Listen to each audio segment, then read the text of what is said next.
Que el Señor nos bendiga. Nuevamente juntos para escudriñar la palabra, para ser alentados por ella, para ser enseñados y advertidos, porque la palabra tiene mucho que decir, especialmente en este tiempo. Les invito a orar. Amado Padre, en el nombre glorioso de Jesucristo, el Rey que vuelve, en ese nombre te invocamos. Te pedimos que nos guíes al abrir la Escritura, al estudiar tu palabra. Señor, que nuestro oído esté atento a tu voz, que nuestro espíritu, Señor, hable a nuestro propio espíritu, confirmándonos en tu palabra por tu Espíritu Santo en nosotros. Señor, queremos discernir la verdad. Señor, queremos estar atentos a los tiempos que vivimos. Señor, no queremos ser engañados. Señor, queremos estar fortalecidos, expectantes, esperando tus promesas. Gracias, Señor, porque eres fiel y se cumplirá todo lo que tú has predicho. Te adoramos y esperamos. En el nombre de Jesús. Amén. Amén. Gracias, Padre. Amén. Hemos estado conversando acerca de los juicios de Dios, cómo Dios tiene la facultad de juzgar, cómo su Hijo ha recibido la autoridad y el poder para hacerlo y lo hará. Él juzgará a las naciones. Hemos visto que Jesús, además de tener el rol de rey, sacerdote y también ser el cordero propiciatorio a favor nuestro, además Él es profeta. Y nosotros que ponemos atención a las profecías de Daniel, a las profecías de Joel, a las profecías de Isaías, de Jeremías, de Ezequiel, a todo lo que la palabra nos enseña en cuanto a las cosas que pueden suceder o que inevitablemente sucederán, Jesucristo, el mayor de todos, Él también tiene cosas que decirle a sus discípulos. Y eso lo hizo. Tenemos pasajes en los evangelios sinópticos que nos hablan de eso, especialmente cuando Él se detiene a explicar las señales que habrán de su venida. Y Él está hablando como maestro, está hablando como Señor, como Dios, como Salvador y como profeta. Y queremos ahondar un poco más en esta faceta de profecía que hay en Jesucristo. Por eso vamos a conversar acerca de las señales proféticas de Jesús en esta segunda parte. Y vamos a poner un énfasis especial en algunas de las cosas que Él ha dicho. Ya tuvimos la lectura bíblica de hoy en Lucas capítulo 21, se leyó desde el 28 en adelante, y vamos a examinar lo que dice la palabra del Señor, pero tomándonos de este mismo pasaje para no repetir en este momento la lectura que ya se ha leído, veamos qué tan eficaz es Jesús como profeta. Jesús predijo primero la destrucción del templo.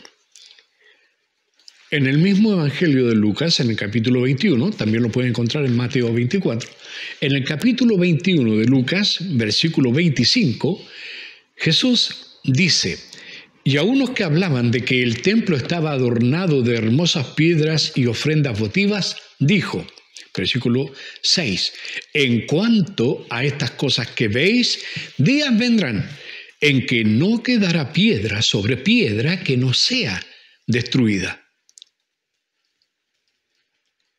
Exactamente lo que Jesús predijo, lo que era impensable para el pueblo de Israel, lo que causó asombro a sus discípulos, se cumplió aproximadamente dentro de los 40 años que siguieron. En el año 70, Tito Flavio Vespasiano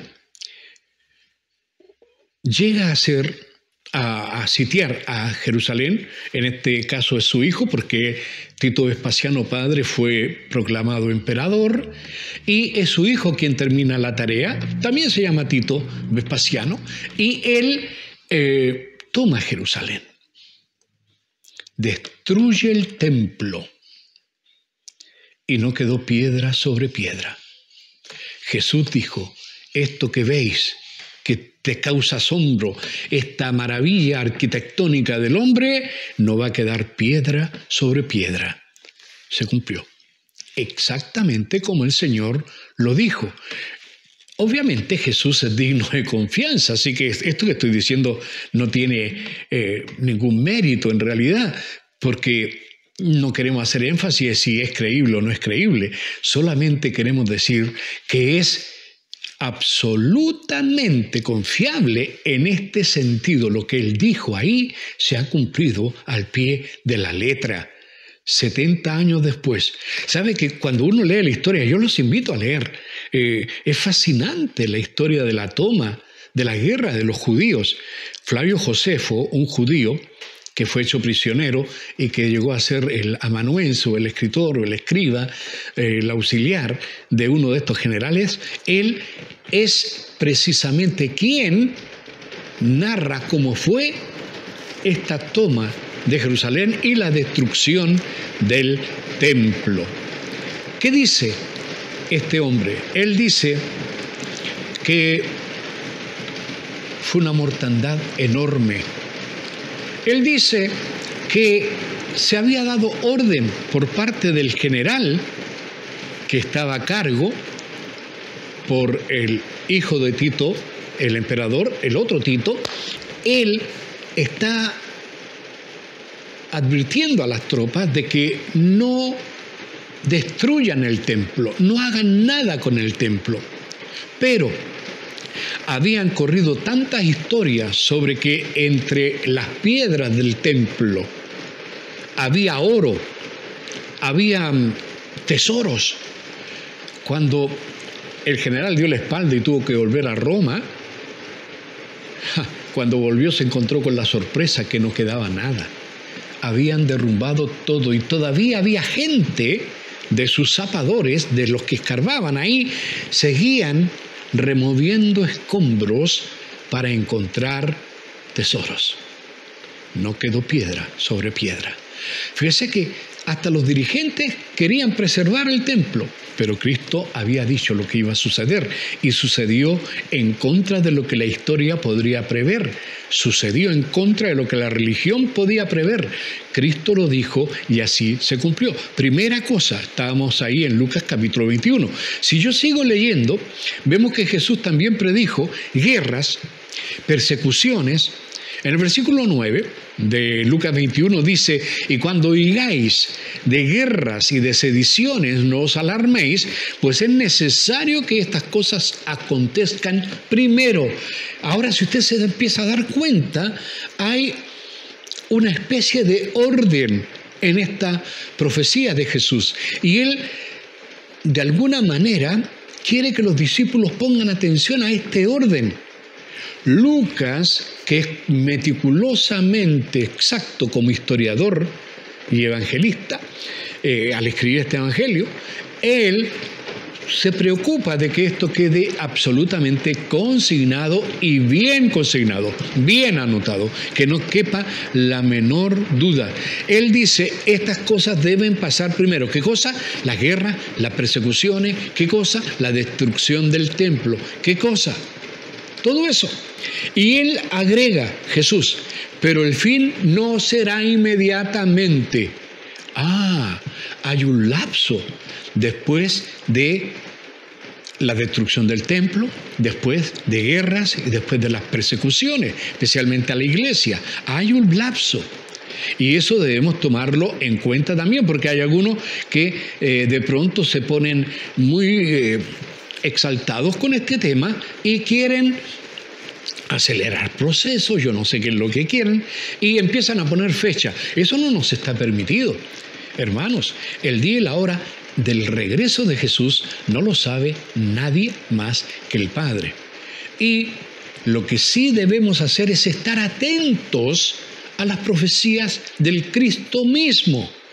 Él nos dejó estas señales para que no las descuidemos. ¿Se destruyó el templo? Sí, se destruyó. Hasta el día de hoy no hay templo en Jerusalén. Muchos especulan con la idea de que se va a construir. Yo creo que sí, porque cuando el Señor venga habrá templo. Habrá un templo ahí en Jerusalén. El fin, como ya dije, no será inmediatamente. En el versículo 12 de Lucas 21 dice: pero antes de todas estas cosas os echarán mano. Es decir, antes de las guerras empezaría la persecución a la iglesia, os entregarán a la sinagoga, a las cárceles, seréis llevados ante reyes y ante gobernadores por causa de mi nombre. Todo eso es histórico. Eso ha sucedido. Jesús predijo no solo la destrucción del templo, no solo la persecución de sus discípulos y de la iglesia y de los judíos, sino que también habló de la destrucción y la pérdida de Jerusalén. Dice el Señor en el versículo 20 de Lucas 21, pero cuando viereis a Jerusalén rodeada de ejércitos, sabed entonces que su destrucción ha llegado. ¿Se cumplió? Sí. Años 70 después de Cristo. Lo mismo. En la toma para llegar al centro donde estaba el templo, tenían que invadir Jerusalén. Parecía una ciudad inexpugnable, se demoraron años, pero lo lograron los romanos y vencieron. Y se acabó el pueblo de Israel en su tierra. Y eso creó un grave problema hasta el día de hoy. Dice además la palabra, la cuarta cosa que Jesús predijo ahí, no las puedo enumerar todas específicamente, así que las englobo. Él predijo catástrofes mundiales, grandes catástrofes. Él dice, versículo 11 de Lucas 21, y habrá grandes terremotos y en diferentes lugares hambres y pestilencias, y habrá terror y grandes señales del cielo. Mira, catástrofes. Hemos tenido grandes terremotos. Parece que últimamente esto es mucho más frecuente, son mucho más destructivos, se ha movido la tierra en lugares que antes no se pensaba. Ciudades que han resistido en otras ocasiones ahora ya no están resistiendo. Esto se está multiplicando. Todavía está predicho un gran terremoto cuando el Señor venga, pero eso todavía no viene, pero están predicho. El Señor habló de grandes, no de terremotos, grandes terremotos. Y en diferentes lugares, hambres. En la época en que Jesús predijo esto, la gente sí era pobre, la gente sí tenía problemas, la gente no gozaba quizá de todo el confort que se goza en el día de hoy, pero la gente no se moría de hambre. La gente vivía de la tierra, vivía de la ganadería, vivía del comercio. La gente no se moría de hambre, se podía trabajar por el pan. Cada uno tenía su salario. Tenían que venir catástrofes grandes como sequías o inundaciones para que la cosecha se viniera abajo y la gente pasara hambres. Pero hambre, así como en el día de hoy vemos países enteros, geográficamente zonas que abarcan varios países y hasta continentes, que están muy complicados por causa del hambre en el día de hoy, donde hay tanta abundancia al parecer. Hambres y pestilencias, pestes. Y ya hemos hablado algo acerca de esto. Nos suena bastante contemporáneo esto. Hermanos, estamos viviendo tiempos en que esto otra vez está atacando a la humanidad. Este mundo globalizado se enferma globalmente también. Como quinta cosa, el Señor predijo la diáspora y la pérdida definitiva de Jerusalén. Lucas 21-24 dice, y caerán a filo de espada, como dice Flavio Josefo, fue una matanza caerán a filo de espada y serán llevados cautivos a todas las naciones. Y Jerusalén será hollada por los gentiles, hasta que los tiempos de los gentiles se cumplan.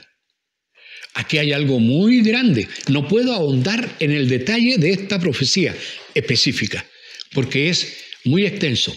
Pero a lo largo de una serie de mensajes vamos a ir ahondando más en todo esto.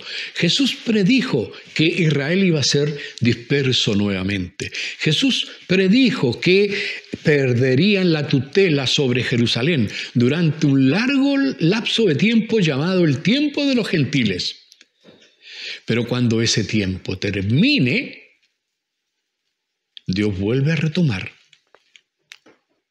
vuelve a poner a Israel en su tierra y vuelve a poner a Israel en el control de la ciudad santa. La ciudad santa no es Roma, la ciudad santa es Sión, Jerusalén. Ahí nació la iglesia, ahí partió Jesús, ahí volverá, ahí reinará. Entonces, amados, es interesante ver que esto también se cumplió. ¿Y qué pasa con esto en los tiempos de los gentiles? Voy a adelantar un poquito. Los tiempos de los gentiles se están terminando. El hombre está llegando al colmo, por eso en el mensaje anterior hablamos de que Dios tiene preparado un juicio para las naciones. Podría hablar de los distintos juicios que hay, lo haremos en algún momento, pero ahora estoy deteniéndome en la profecía misma de Jesús. Y Él es el que dice que iban a caer a filo de espada. Él es el que dice que iban a ser llevados cautivos a todas las naciones y que Jerusalén sería hollada, pisada, es decir, mandada, gobernada por otros que no sean judíos. Hoy día Israel está ahí. Hoy día Israel tiene cierta potestad en ese territorio, pero no todo el territorio que Dios tiene para ellos. Y no todo Jerusalén. Parte de Jerusalén pertenece a Jordania y otras ciudades que para nosotros son muy significativas y que eran de Judá, como Belén, por ejemplo, también pertenece a Jordania. Entonces debemos poner atención, porque aquí hay una señal increíble que el Señor está dejando, especialmente para los que vivimos en este tiempo. ¿Qué señal es esta? La ciudad de Jerusalén y el control de los gentiles sobre ella.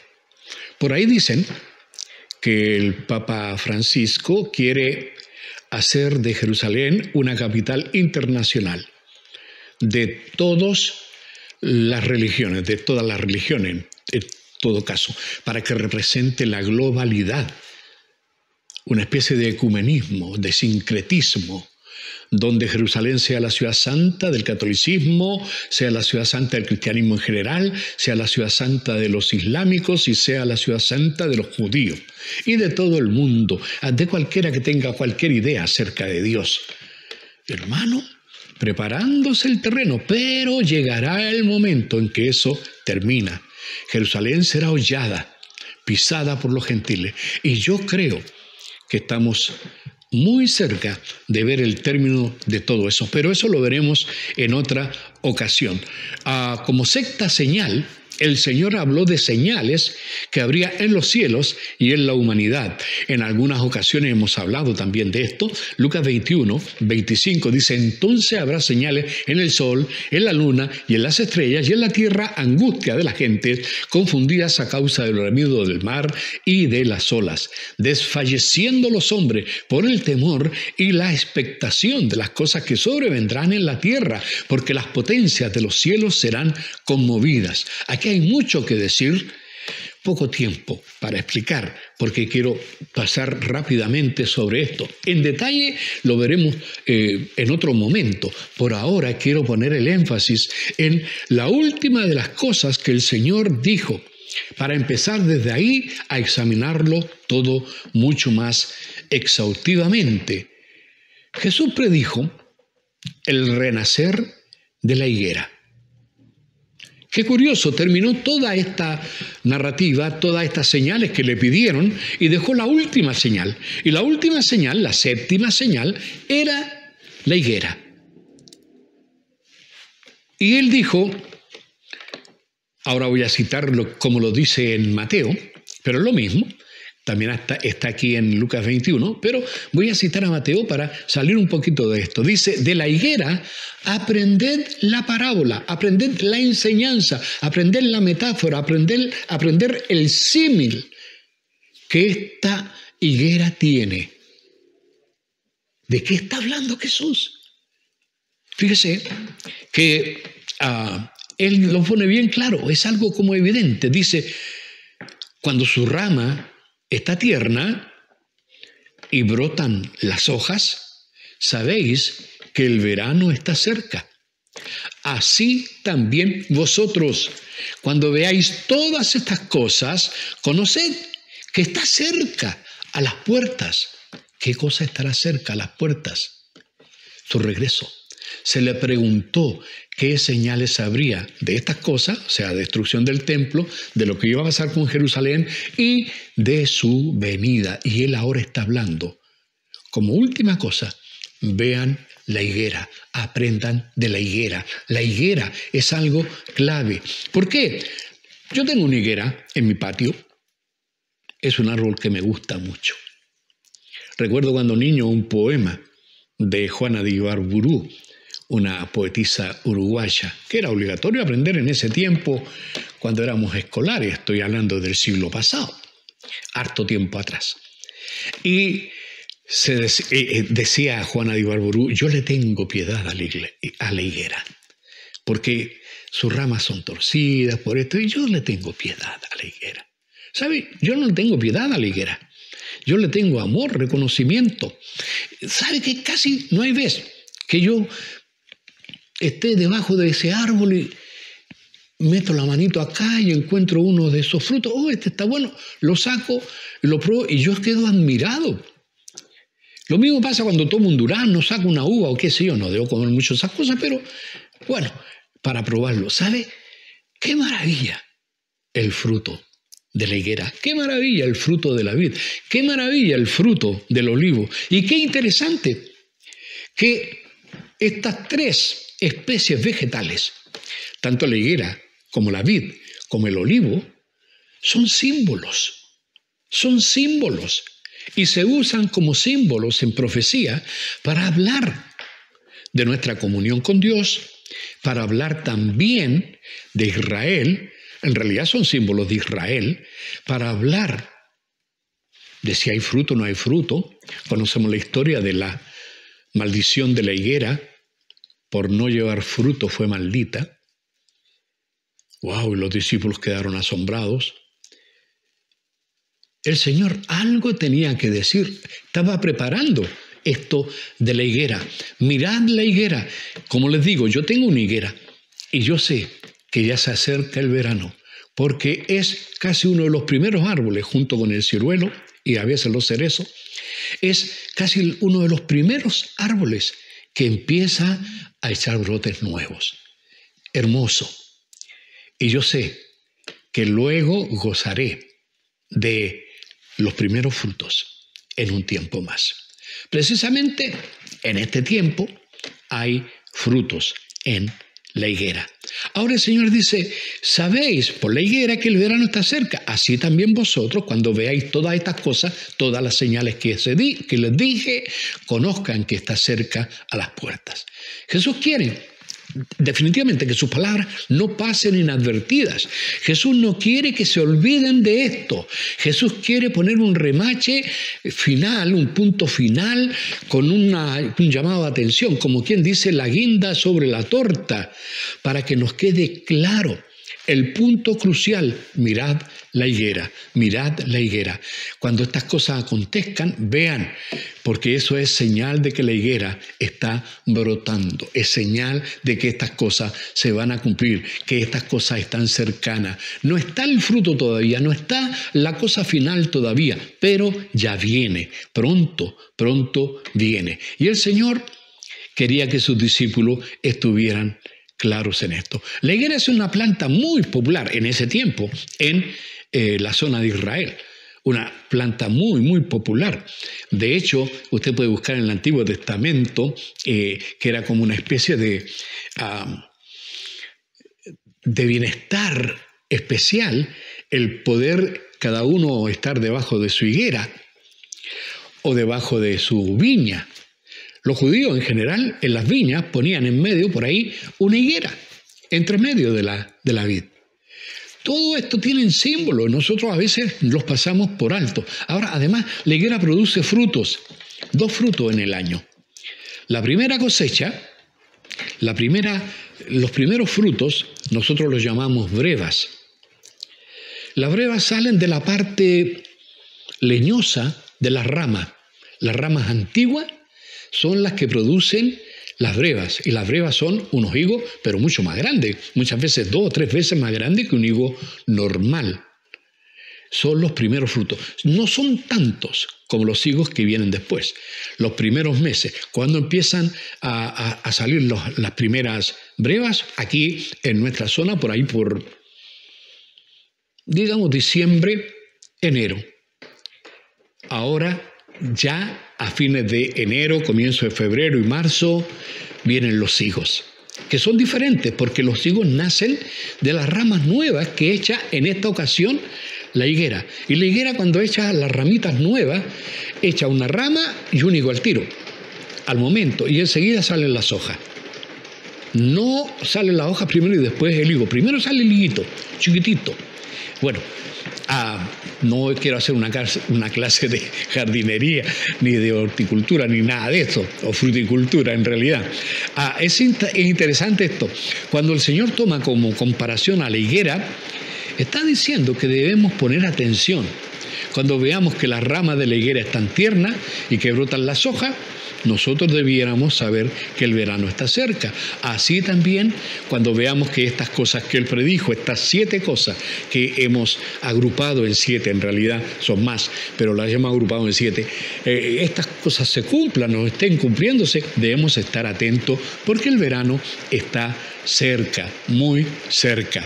Ahora, en las Escrituras, para poner esto mucho más claro y entrar más a terreno profético y abrirnos los ojos a lo que sucede hoy día, la higuera en las Escrituras se usa también como en un sentido figurado, refiriéndose a Israel. Ya lo mencioné, pero ahora quiero probarlo un poco más. En la primera fábula que aparece en la Biblia, que sería interesante que ustedes leyeran, no la voy a leer ahora porque quiero incentivarlo a que usted busque estas cosas en la Biblia. Está la historia de Jotán, uno de los descendientes de Jerobaal. Jerobaal era otro nombre dado a Gedeón. Ahí está en el libro de Jueces, en el capítulo 9, versículo 10 en adelante, aparece la historia de Jotán. Y él cuenta una especie de parábola, una especie de fábula, donde incluye a los árboles. Y entre esos árboles está incluida la higuera, está incluido la parra también, la vid, el olivo, que es interesante. Pero véanlo, por favor. Estamos hablando de un tiempo en que alguien usurpó el trono, matando a todos los descendientes de Jerobaal para que no reinaran. Pero pueden buscarlo en Jueces capítulo 9, versículo 10 y 11, por ahí. Ahora, Jeremías, en el capítulo 8, versículo 13, dice: «Los cortaré del todo, dice Jehová. No quedarán uvas en la vid, ni higos en la higuera, y se caerá la hoja, y lo que les he dado pasará de ellos». Aquí hay algo profundo. ¿Qué es lo que Dios le había dado? La tierra. ¿Qué es lo que Dios le había dado? Jerusalén. Pasará de ellos. Iban a perder esas grandes bendiciones que Dios se les había dado. Ahora, me salto al versículo 24, la segunda parte dice: «Me mostró Jehová», ahora estoy en el capítulo 24 de Jeremías, «me mostró Jehová 2 cestas de higos puestas delante del templo de Jehová». Otros símbolos, 2 canastas de higos frente al templo. ¿Referencia a qué será? Obviamente a Israel. ¿Referencia a qué será? Obviamente a Judá y a Israel. Usted sabe que Israel se dividió en 2. Por una parte, en el norte, el reino de Israel con 10 tribus, y por el sur, el reino de Judá con 2 tribus también, Judá y Benjamín. Es importante que recordemos estas cosas. Sigue diciendo la palabra en el capítulo 24 de Jeremías, versículo 2 ahora. Una cesta tenía higos muy buenos, como brevas, y la otra cesta tenía higos muy malos, que de malos no se podían comer. Los 2 cestos de higos sobre los desterrados, de los cuales hará Jehová un pueblo suyo. Léelo, está en la Biblia. De eso está hablando. Ahora, cuando Jesús habla en Lucas 11, versículo 21-28, cuando estas cosas comiencen a suceder, erguíos y levantad vuestra cabeza, porque vuestra redención está cerca, está aclarando, está poniendo este broche de oro, como ya les dije a esta profecía, poniendo como referencia a Israel mismo. Israel como señal a las naciones, Israel como señal del juicio de Dios, Israel como señal de la misericordia de Dios, del poder de Dios, porque pese a todo pronóstico, Israel, que había dejado de ser nación, volvió a ser nación. Contra todo pronóstico, Israel, que había perdido la capital, Jerusalén, vuelve a poseer la capital de Jerusalén, aunque no totalmente. ¿Qué falta? Reconstrucción del templo. También les será repuesto, también llegará. Ahora, hermanos queridos, pongan atención. Recuerda que yo les cité a Mateo 24, pero ahora vuelvo al texto que leímos ahora en la lectura bíblica. También les dijo una parábola. Estoy hablando de el versículo 29 de Lucas 21. Dice, mirad la higuera y todos los árboles. Mirad la higuera y todos los árboles. No solo la higuera, todos los árboles. ¿A qué se está refiriendo, hermano? Muy simple. La higuera es Israel y todos los árboles en esta figura literaria que está haciendo Jesús son las naciones. Entonces, miren a Israel y miren a las naciones. Hermano, eso es lo que viene. Miremos a Israel y miremos las naciones.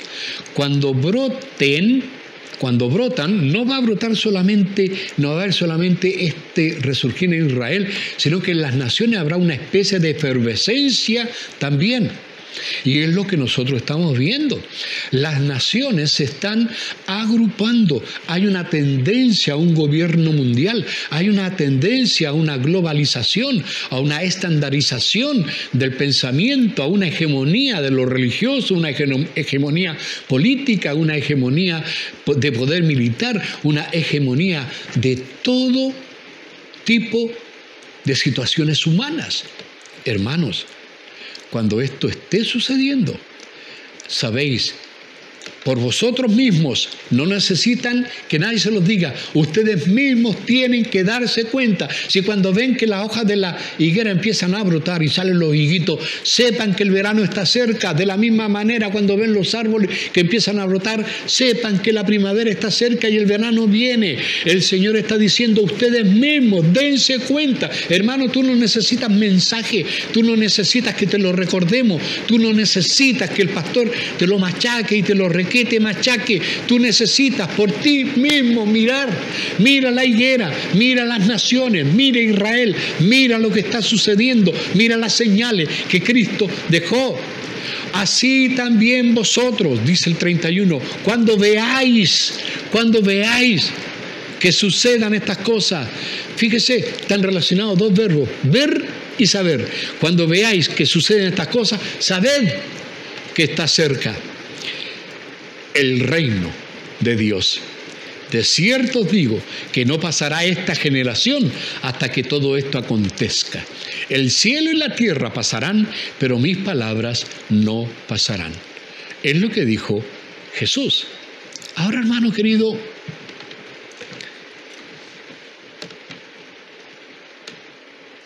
¿qué pasa con la higuera? ¿Qué pasa con los demás árboles? ¿Qué está sucediendo? ¿Qué es lo que viene? Una cosa cierta, mucho de lo que Jesús dijo ya se cumplió. Hay algunas cosas que él dijo que tienen doble referencia, es decir, se volverán a cumplir, porque el cumplimiento anterior fue parcial, aunque en su momento era completo. Ahora viene lo definitivo. Hermanos queridos, he escuchado a algunos que sacan cuentas y hablan del año 1948, cuando Israel vuelve a ser nación, por decreto de las naciones. No se llamaban Naciones Unidas, pero por decreto de ellos. Cuando esto sucede, para muchos comenzó el tiempo. Para otros, esto comenzó a correr el tiempo de esta generación última en el año 1967, cuando Israel reconquista Jerusalén. Pero Jerusalén no es totalmente de Israel. Todavía falta. Pero hermanos, la higuera está brotando. Los ojos puestos en Israel. Algunos exégetas bíblicos piensan o dicen que Israel es el reloj de Dios. Yo creo que Israel es una señal, una fuerte señal. ¿Cómo volvieron los judíos allá? ¿Cómo es esto? ¿Sabe usted que hay innumerables profecías que nos hablan acerca de eso? Pero no puedo tocarlo todo en el día de hoy. Sí ahondaremos. ¿Qué sucederá con las naciones que rodean a Israel? ¿Qué sucederá con Israel mismo? ¿Qué hay de lo que viene? ¿Qué cosas más debemos atender si seguimos esta amonestación de Jesús, de estar atentos y ver por nosotros mismos? Cuando veáis estas cosas, sabed, ver y saber. Ya. ¿Sabe? Después de esta serie de mensajes, espero, todavía faltan otros mensajes, pero después de esta serie de mensajes espero que de alguna manera tengamos la capacidad de ver y saber. Ver lo que pasa en el mundo. Las noticias ya no serán más igual para ti, porque todo tendrá un sentido nuevo. Todo va a encajar. Algunos piensan que una generación dura 70, 80 años, lo más robusto. No voy a tocar eso ahora, pero sí lo menciono.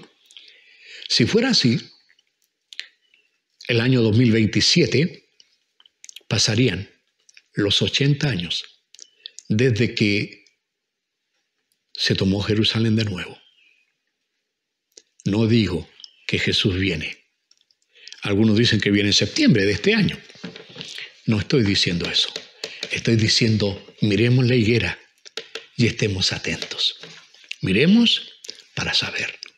Hermanos amados, vive una vida consagrada. Vive una vida de oración. Vive una vida de fe. Vive una vida con esperanza. Vive una vida con ánimo, con ganas. Vive una vida de ferviente amor a Dios. Vive una vida donde proclames la grandeza del Señor. Que seas un evangelista, que seas un misionero en tu propia casa, que seas un propagador de la buena nueva, porque todavía hay tiempo de salvación. Que el Señor haga de ti el testigo fiel que el Espíritu de Dios quiere que tú seas, porque Él te da el poder para hacerlo. Que Dios te use. Santifica tu vida. Sírvelo. Gózate en Él. Él viene. Las señales se están cumpliendo. En próximos mensajes ahondaremos más para gloria de Dios, para gozo de nuestra alma y para llamar la atención de aquellos que no creen. Que el Señor bendiga tu vida. Que el Señor bendiga tu casa. Amado Padre, en el nombre de Jesús, quiero entregar en tus manos a esta congregación, a todo aquel que escuche esta palabra, que de alguna manera, Señor, vean y abran los ojos, que aprendan, Señor, que si las señales están cumpliéndose, es porque el verano está cerca. Señor, que no sea solo la voz que se escucha a través de este mensaje, que sea el respaldo de tu Espíritu el que hable a nuestros corazones. Para gloria tuya, Padre. Te lo pedimos en el nombre de Jesús. Amén. Gracias, Señor. Amén. Amén.